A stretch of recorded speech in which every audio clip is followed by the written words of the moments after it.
Atape biso borfelin totalela seyo Yesu atabano ya bashege pasi nde etindi bango babima balabala pasi na biso yo yebi ye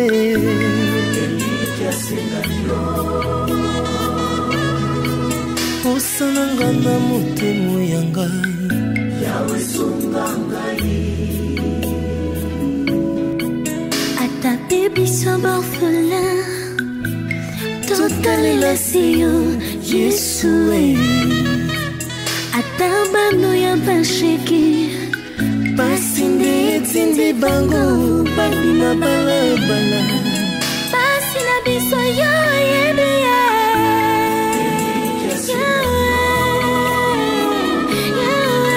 osananga na motemo ya ngai yawe sunga ngai. Chers amis téléspectateurs de IESD Télévision, encore une fois, bienvenue dans votre émission Les Cris des Vulnérables. Merci d'être aussi nombreux, branchés pour suivre cette émission qui est la vôtre. Comme j'ai toujours l'habitude de le dire, une émission à caractère social et humanitaire qui vous aide à découvrir les témoignages, bien que bouleversants, de personnes vulnérables, des démunis. Nous sommes dans la ville-province de Kinshasa, oui, dans la ville-province de Kinshasa, en République démocratique du Congo. Je sais que vous nous suivez de partout, en Belgique, aux États-Unis, au Canada, à Paris. Encore une fois, bienvenue dans cette émission. Nous avons toujours des surprises pour vous. Aujourd'hui, nous avons reçu pour vous une personne spéciale. En tout cas, elle est très spéciale, cette personne. Brave, courageuse, bien que handicapée physique. Cette personne exerce un métier. Souvent, on a l'habitude de le dire que c'est un métier réservé pour les femmes. La personne est couturier, bien que handicapée. En tout cas, cette personne est une personne, moi je l'appelle courageuse parce qu'il a un esprit fort et il s'est dit, malgré son handicap, il ne se laisse pas faire, il travaille pour devenir quelqu'un demain. Mais avant tout, découvrez qui est cette personne et on se retrouve tout juste après. Les cris de vulnérables.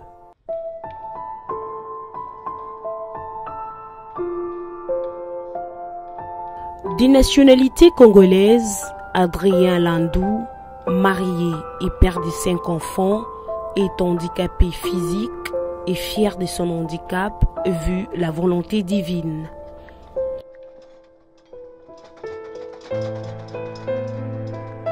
C'est à l'âge de 5 ans qu'il s'est retrouvé dans cet état à la suite d'une maladie.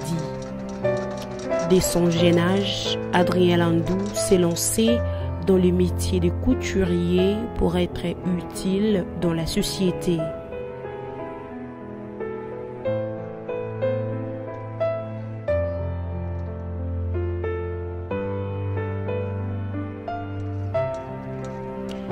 La grande détermination d'Adrien et son habileté en couture lui ont permis de s'en sortir.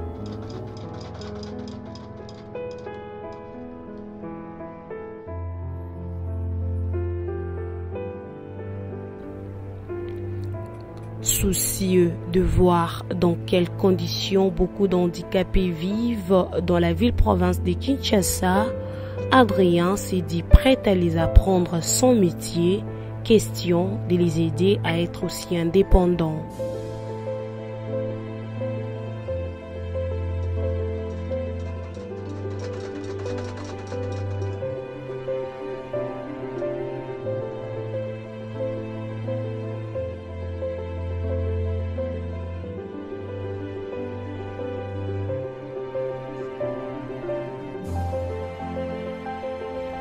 Ce n'est pas une question d'avoir honte, mais plutôt de se rendre important devant les gens, a affirmé Adrien Landou.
les cris de vulnérables.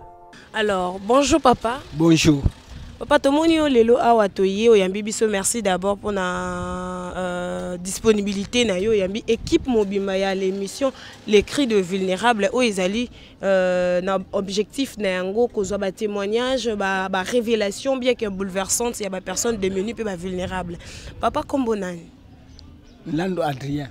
Papa Lando Adrien. Papa Lando Adrien ko se présenter pour bato bazolanda biso ba yeba koyeba yo vraiment bien. Ko se présenter ndenge nini moi sinanga azana mboka oyo tobota na 5 bana tosala kina na Point Noir après nazongi na yeko luka susu na ndenge nanga awa.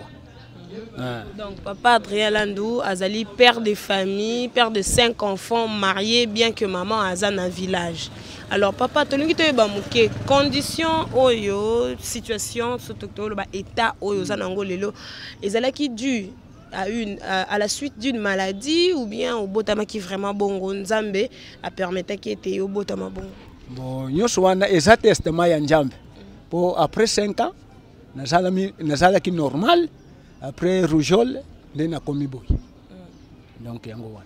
Donc na âge ya 5 ans de obelaki rougeole et memi oti na état oyo. Est-ce que papa famille na yo et accepté ki yo bongo ou bien bandima ki yo na condition ana ou bien ba rejeté ki ou bien un mois discrimination moko ezalaki? Te famille nga naza bien pas na famille ngai. Omoni. Même là soki mama te azalaki amour nanga sino na minute oyo. Ba sœur ya catholique balinga ba memanga na poto. Mais comme maman a trop amour pour ngai, moi iba memanga ezate.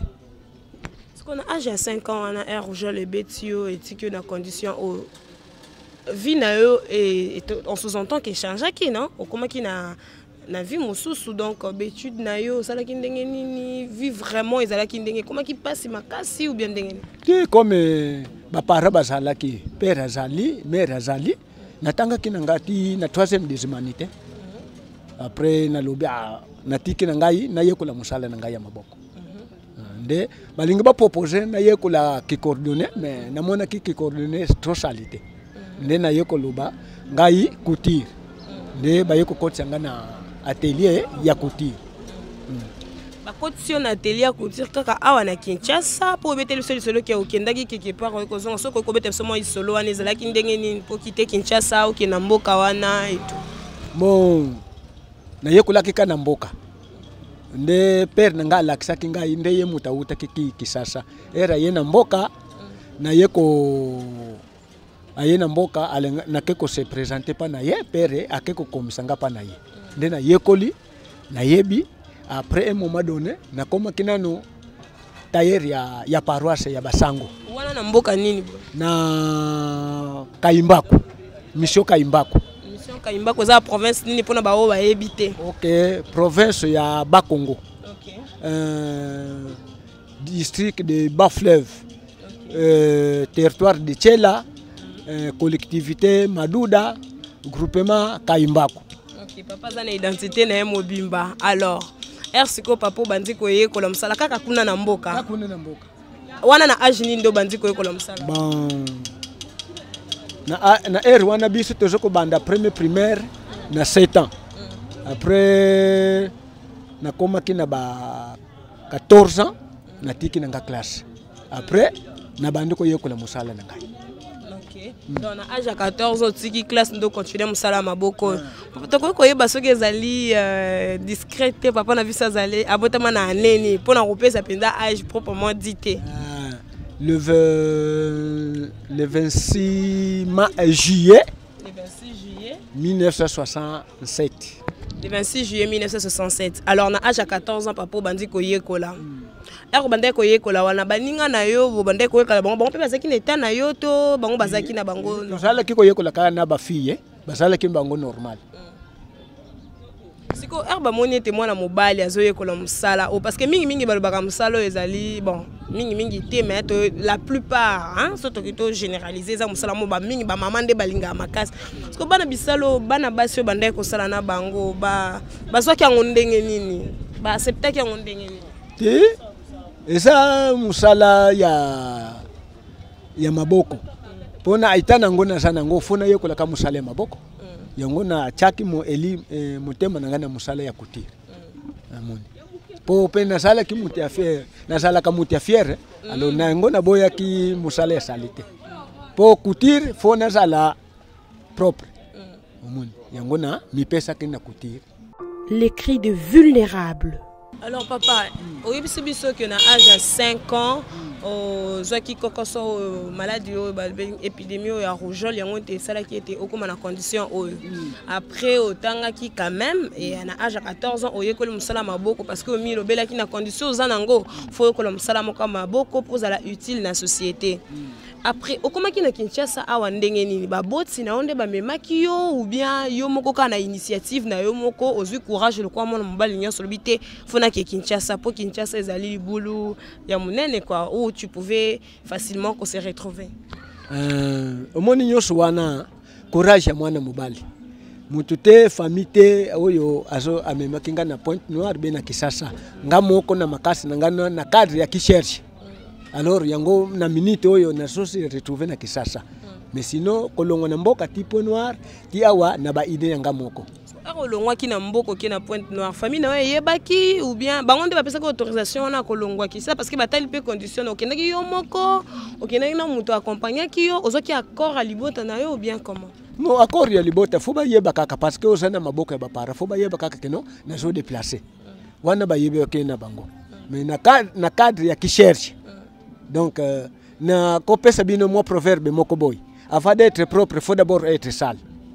Alors, na eloko wana yango etinda kingai na koma Pointe Noire. Après Pointe Noire, na yeko zwa mwa mission nga mususu kuna yango ekomisa kinga na Kisasa. Komi na Kisasa. Mabe yeko kota ti pe na vande na ngalibela nano. Ça qui combien de temps à Pointe Noire? On peut musala nini au bande musala na Pointe Noire? Comme musala oyo ou bien comment? Nasala ki kosala nazotonga nazobima pemboka nazoya pe Kisasa kosomba ba produits pharmaceutiques na makambo mususu nasala ki kobima na ngai.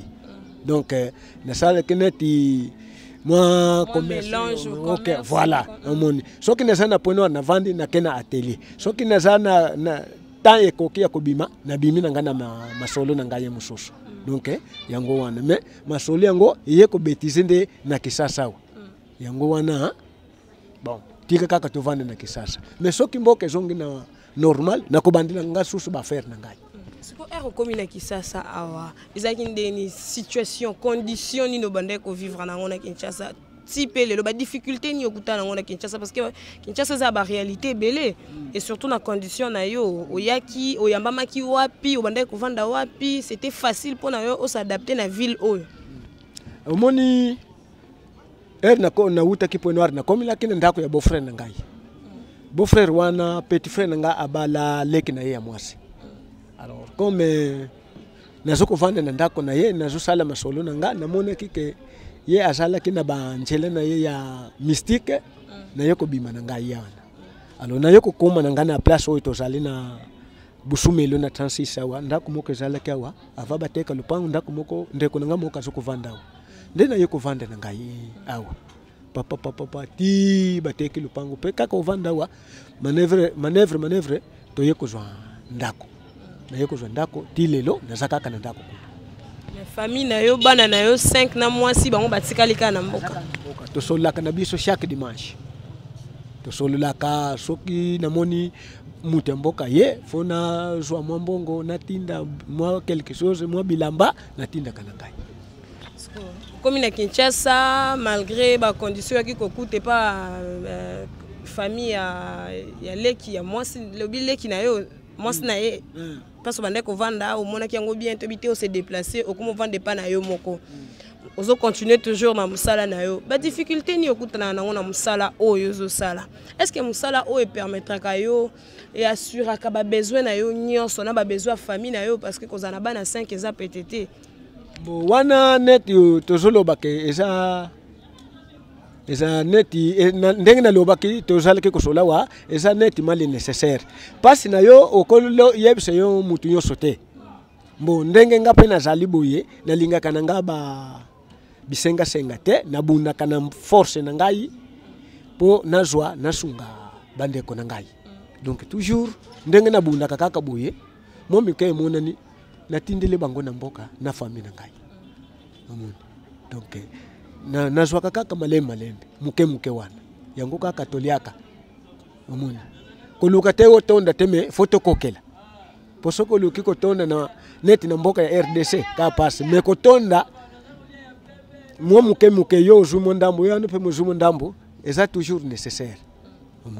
Est-ce que déjà comme là pe na musalo parce que yambaka bato belé za la base zembali mais mutu moko a dénigrer yo po bato belé tokutana na bango na nzela émission oyo mona mutayesi bango à cause de condition na ngai bato un tel groupe moko bato bazo respecter ngate déjà comme là yo mutatali yo ka boye a minimiser yo et tout déjà comme là.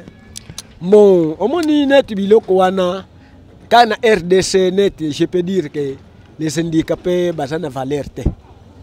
Na kisasa bo condition mingi na communiser même na nzelerie mais na babisi même la fois passée semaine dimanche passé na ute ko bunda kone na se pona contrôleur na ute ki kisenjo matete pona yabuye alingina matete azobenga nga fotete et pourtant que nana ngazobenga fotete receveur ndazobenga fotete azobenga fotete pourquoi parce que ça comme na ça handicapé ya kukanisa kena kufuta mbongo te mais or que biloko wana pana ngai esimba kate fona futa mbongo na ngai omundi. Donc yango wana le dimanche passé tout ça là qui mo changement de parole na receveur. Donc eloko mone yango wana. Er ekomaka omilobelaka nini vraiment er omoni mutu moko mutu loko ayo onzamba kili parce que obotamaki na yo bien likolo a mo condition moko a minimiser intérieurement omilobelaka ni bona koloba susu nini eza testament ya Nzambe. Nazana autrement ya kosala te mais nasala kende effort pona vie na ngai nazala na kimia yango wana mais sinon makamususu eza nango te.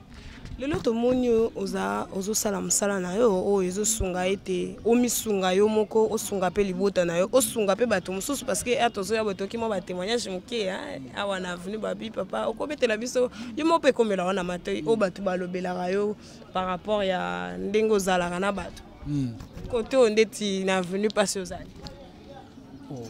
Normalement et comme kanango po ne moni yango na yebisaka neti mwandi so ndenge tozobeta avato banda émission soko tunna balabala mondambo ya social wona sala kanango témoignage koyoka pe ya malamu ezali omoni mais yango ndenge na senga kakeno soki Nzambe apesi ngai funga pe na sali sabato donc yango normalement ide nanga na sala kanango ndenge na bunda kana pona zwa vinanga donc na kanisa kake soki na resi na vandi vraiment kimia fona sunga bato. Tali condition na ote olobi parce que ba mingi baza ba condition na yo ba tozomona bona ba boulevard tozomona bona ba balabala bazo senga et tout mais yo olobi te malgré état na ngai na ko salelo ko moko important pour na zaper utile na société conseil ni ko pesa na ba tout baza na même condition que yo ba o baza ko se retrouver lelo na condition moko que yo mais ba croiser maboko te omoni mutu mususu famille abotami basana ba paresse net nga na loba bien que nazana nga paresse te donc na bosa kana lukaka na lingaka ke na tongo na sengi na mela kasi café 6h du matin soki na utinda ko na yawa na melisi café nga 6h parce que nini eza ya kozela te ke nazela nano madame Songolo moi si Songolo te nazela kate nga moko comme na débrouillaka fo nasala déjà un pas na ngamoko donc nazala kandengo wana tozonga mwasi mamuke osala ndenge nini po ya kokoma awa moyen de déplacement na yo ezala ngani donc kananga na ndako tia wana makolo otambola makolo na tambola kananga makolo awa bon na ndako tia wana komi na ngana makolo alors tozongi sikoyo na conseil ko kopesa batu nyonso baza na condition d'eti yo o lelo ba croiser mabongo tozomona bango bazo senga na babalabala koki ebisa bango nini te batika babiloko wana soki maboko eza normal mais luka musala ya maboko na yebisa ki yona tete to betaka na kamwa di solo na yebisa quand bandeko mususu indika pe longwana njela ko senga mbongo yaka na place na ngawo yekola musala bayaka na bango te parce que ba mesana déjà Donc eza omoni merci erandaka mutu paresse excès ya kopesa ye akomi kozwa na passé simple ale akomi paresse moya bunda na ezate alonga passé simple ko parce que eloko ko kabla passé simple eza plus que parfait mais passé simple zwana yo dans na musala o ida pe ba bandeko na mususu na ida ko soki on na moni que ça ne va pas na aider yango na yebisi na musala oyo soko tuni kaka meme awa okoyoka témoignage ngamo ko na koloba ngote me okoyoka pe témoignage keno nazosuka kaka muke unazwaka moni donc yango wana bandeko oyo bazoli linga kaka ke bapesa bango batika bizalele wana soki makolo eza malade makolo mais maboko soki eza normal bundela na maboko. Les cris de vulnérables. Que net bandeko nanga oyo bakende ko senga na babalabala wana c'est achifo sont des paresseux omoni balingi bacha bakilo na bango na nzoto ya bato non déjà kutanene pe okene na nzela mutu mo ayokeli o ma osengi ete mapeso ya kabelio en tout cas vraiment maman témoignage ezali naboyaka ngo oboyaka pona ni bon ndenge na yebisi yo que merci ne range rien. Merci ne range rien et décourager ka mutu na bu paresse et ça ngandenge na mona que ça signe de paresse merci wana omoni la fois passe na yebisi que jipe telema ke zwanga to asombela nga velo na boya ke na ngai mais soki pe basombeli velo ko sunga yo pona parce que sibiso ya kaboye makolo so basombeli velo oboya ki pona ni pe ko ka pe ko sunga yo na kenda babengi senga na Saint Vincent de Paul oyebiango église wana catholique ezala ka ngane na tuna kamituna ngane bon ngape fo yo pe journaliste ngape fo na tuna yote Saint Vincent de Paul eza na kimbango babengi senga kuna na kenda o velo na lobité soki bolingi na pesa bino mbongo na fever na bino bosombila nga velo moteur na poto na tika identifier ti lelo na zwa ka riposte mais oya yebisa bango na mbongo na yo moko basombela o velo mais bango baboyi jusqu'à présent na zwi riposte na zela kaka riposte na bango omoni na yebisa ki bango na zana bezo à part oya bino na sengi merci ndenge bopesi ngai me na kozwa na ngate mais contraire que na moni vomi ngai na pesa bino mbongo bosombela nga velo moteur na poto pona na grâce na bino ekosa da pe moi faveur bosungi ngai deja soki ke na pesa bino mbongo bosombeli nga velo kuna eye deja na sana afa elo ni esala kake oboya ba aide wana elo ni révolte kayo kaka moi sens ya kozala responsable tonine parce que olingi te batu ba mona ke ozana pasi tonine lo ni ezo révolter ezo boya batu ba olinga te batu ba sunga yo vraiment bon eloko wana mbo c'est de pas kaka njamba sala ngai po nalinga kananga biloko ya merci te situ na balabala ke umoni nga hotel misene nga na balabala o kabili ngai en tout cas déjà comment mutu mo atele miso ya pesi ombo baza ebele na boyaka po na yebite koluka mapambule na njoto na ngai te na mbongo na yo vous comprenez koluka mapambule te na njoto na ngate na mbongo na yo salaka no luka batu mususu ozuila ba mapambule na yo mempa na ngai en tout cas karma na boyaka mais basala nzambe bayesaka biso pe ke nzambe autilisaka kaka mutu mpona koyede mutu siko yo akozoboya oyeba ndeni ke aide wana euti epa nzambe mbo eza nango point d'interrogation mbo wana nakoloba ke eza ndenge na ngai omoni eloko wana fo eyelaka na bato oyo base débrouillaka te boneti nga en tout cas franchement te naza ataka pona koluka vina ngai okay yango wana naboyaka na ngai ke mutu atelemisenga na njela apesa nga mbongo te naboyaka na ngai po eza ndenge na yebisaki yo ne to bisoko bete de solo eza mali nécessaire sinon eza bien mais eza pe mabe eza mabe parce que so eza bien c'est que to yebi déjà eza bien so eza mabe eza yo kana no ba français balobi boye eza mali nécessaire donc na mali nécessaire wana il y a des choses na mabe na malamu omoni yango na yebisi yo keno ndenge bato oyo ndenge bandeko nanga ndenge utuko tuna ngai keno conseil nini na koki ko porter na bato oyo batela makana na banzela donc basinye wana ngai en tout cas epesa kanga soni neti ngaze fo epesa kanga soni esala kanga soni makasi ke hotel misina nga bien avandi na balabala na chaka de boko boy yo pona yo zo préférer ko sala ko benga bandeko wana nyonso ba handicapé ba ya ko yekola musala atepa na yo nde mbela na yo za ko pesa yango soki balingaka sinon okuti même 5 euros mais comme bango ba mesana déjà na bango ko tambola na ba magasin ko vanda na ba arrêt ko vanda na ba rond-point bon.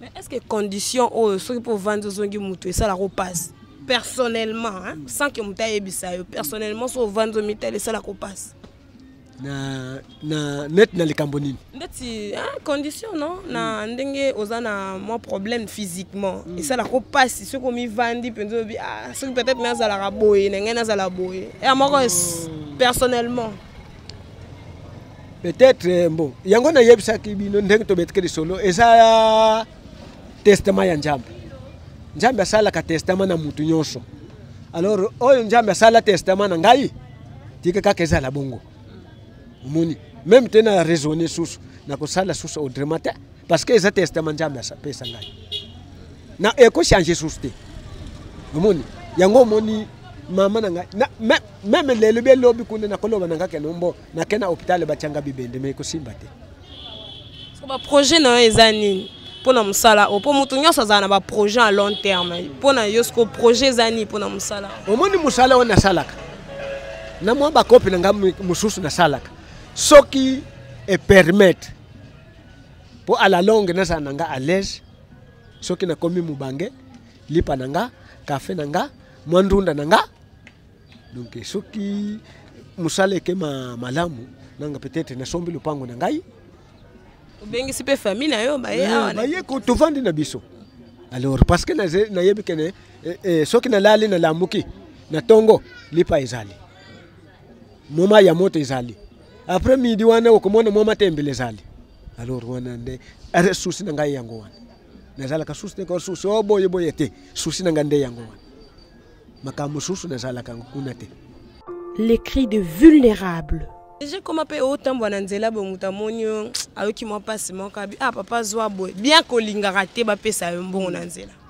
Oui, jour moko to utaki na uti ko salsa cime blanche na zozonga boye Nigeria abengi ngai azui 200 francs pesi ngai 200 francs na zui 200 francs yango na zui yango na pesi muteli boma pona ni bongo siko ngana keleli 200 francs eko sala nganini lipa ya desa na ko yango te na ko zwa yango te yango na kabaki yango amona kena sana ngamuti ya pasite na misu na ye moko na zui 200 francs wana na kabi oye kende ko pesa okaka 200 francs pourquoi parce que au condition na yo égal à 200 francs toni area sala ki actu wana sala ki ndeni te ngana mona kengo négligence na yango ya mona ki na kabaki 200 francs yango peut-être ye akanisa ki comme na zo tambola boye na zangi 200 francs yango na mona ki pe na misu na ye na zui 200 francs yango na kabi na muteli boma so ye réaction na ezaki avant de kidiba aloba ki sousteni oni i donc yango wana parce que mutalinga kabila yo net 100 francs et que ça Léonie est-ce que passe na yo nani donc tu comprends pourquoi papa linga raté batuba aider osozo tambola et tout mais keba mu comme ça ko l'excel lipamboli nzambe na nzela kaka boy te soke tanga mayangai na musala na sala ka na ndenge na tambola ka na kozwango kaka. Donc yo lingi ba odeo na musala na yo ba encourager yo na musala et non peut-être là ça va. Parce que na yabisi bino proverbe que avant d'être propre il faut d'abord être sale. Soko ça sale tete ko sokola te. Umoni njambe pe alobi sala ye sambila. Soko zo sala ozo sambila. Ozo sambila ozo sala. C'est ça. OK. Alors ngana linga kabongo. ndenge naza na musala nanga ekende liboso onanga peut-être moi soutien na musala peut-être je peux accepter mais au moins nga na njela oma non. Donc papa on peut ça déjà comme papa Adrien alingi te bato ba pesaka bato ba pesaka bango na banzela so lingi o aider o yé vraiment na isika na ya musala au contribuer, c'est ça non papa Adrien? Au contribuer na musala na parce que pour lui c'est un homme courageux, c'est un homme qui se fait important, c'est un homme qui veut ses valoirs, c'est ça ce que tu kolo ba bon. Alors tu commis presque na suka émission oyo émission Les Cris des Vulnérables, phrase na yo to liloba na yo ya suka ezane. Et puis on peut sipe contact na yo pour ça la bilamba ba maman o ba linga ba maman Asbel IESD Asbel ba o ba ozana posa kwa ko tonga epa na yo po bazwa contact na yo.